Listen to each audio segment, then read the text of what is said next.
I brought an Olympic gold medal that was given to Uncle Carl in 1936 at the Olympics in Berlin.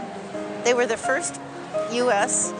basketball team to go to the Olympics, and they won a gold medal. Yes, indeed. That was the first Olympics that they included basketball as a medal event in 1936 in Berlin. And he played basketball previously. Yes, he played for Universal Pictures. I think the team was sponsored by Universal Pictures. Sponsored by them. And he played for UCLA as well. Yes, he did play for UCLA. College basketball. Yes. And tell me about what you remember of him talking about the trip. Uncle Carl didn't talk too much about the trip. Carl was a very quiet man. I either was told or I read that the final basketball game was played on clay and that it was pouring down rain. And considering Carl's demeanor, I would suspect that was one of the reasons he didn't talk about the Olympics. He was very proud of his sport. Yeah, so that was one interesting part of that game, was that it was a low-scoring affair. At 19-8, the USA defeated Canada in the gold medal game, and it was played in a heavy rain, which made for a real sloppy game. And I saw you brought the photograph here of the traveling on the steamship to Europe for the Olympic event, and they're in their uniforms. Where is your Uncle Carl in the picture? Uncle Carl is right here in the picture. He's the one that's looking away. And then that, of course, leads us to the gold medal here, which says Berlin 1936. And that's his awarded gold medal as part of the USA basketball team. An 8-team single elimination tournament was held in Madison Square Garden to select the players. The New York sports writers had never seen a team throw down the ball like the team from McPherson. The McPherson players came down, threw the ball down through the hoop, what we know now as a dunk.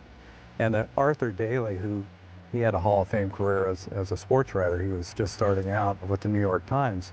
And he wrote that they would shoot the ball much like a Patriot.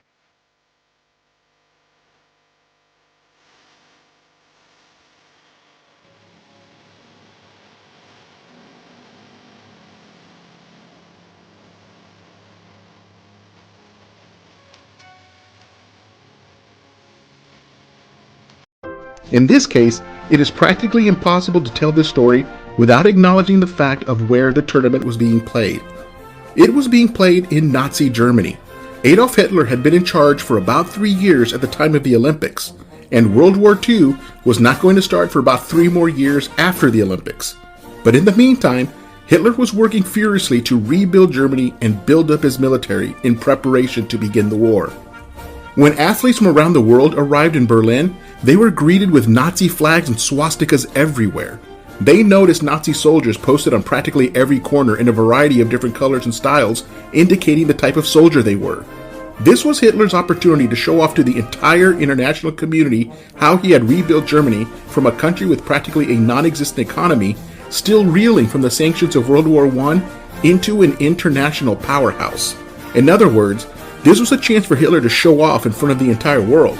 This was Hitler's opportunity to turn the Olympics into his own personal propaganda machine. They spent months preparing the city of Berlin for everyone's arrival. They repaved roads, repainted and repaired buildings. They put a fresh coat of paint on everything. They made sure that every storefront was filled with goods. They wanted to give off the impression of abundance. But most of it was just an act. It was just temporary. Most of the stores would close as soon as the Olympics were over. All resources and effort would be redirected back to building up the military.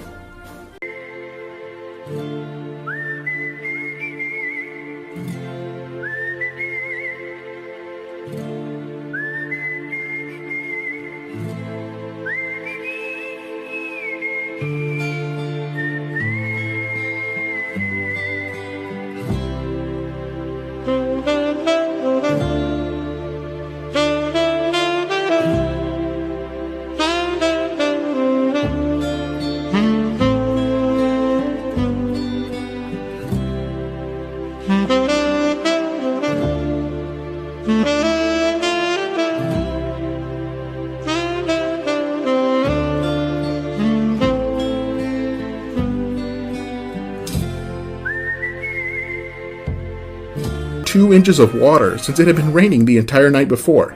Even the organizers agreed that they could not use that court. They moved the game to one of the other courts that was in slightly better condition. As everyone walked over to the other court, they walked past Mexico and Poland playing for the bronze medal. They were basically playing in mud. Dribbling was not going to work, so they had to resort to moving the ball with passing only. The same was true in the gold medal game, as rain began to pour soon after the game started. Back then, they had a rule that after every made basket there would be a tip-off at center court. The Americans had a player that stood 6'8", Joe Fortenberry, who won every tip, which allowed the Americans to keep the ball for multiple possessions in a row. When the Canadians did get the ball, Fortenberry ran back on defense and goaltended every basket. Goaltending was still allowed in those days. The Canadians basically had no chance. The final score was 19-8, as the game was played in wet, sloshy weather with a slippery ball and on a slippery, muddy court. It was the weirdest, worst, and best game all at the same time. The players fought hard against the conditions of nature. The Germans actually had an indoor facility that they could have used for the gold medal game, but they were stubborn and refused to let the teams use it. They said that if soccer could be played outside, then so could basketball.